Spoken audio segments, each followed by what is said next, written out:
Question 8 is all about averages. We've got a mixture of 30 women and 20 men at a gym. We're told that the mean height of all of them is 167.6 centimetres. The mean height of the 20 men is 182. What is the mean height of the women? Well, you can work this out by standing everybody on top of each other.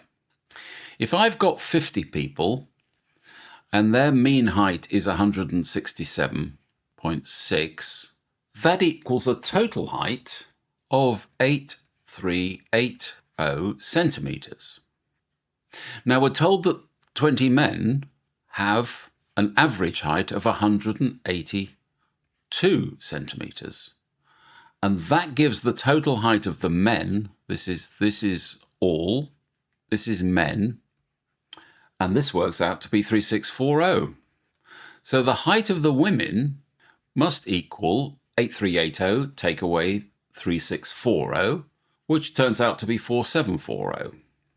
Now we know there are 30 women, so therefore the mean height of the 30 women must be 4740 divided by 30, and that turns out to be 158 centimetres. And that's the answer.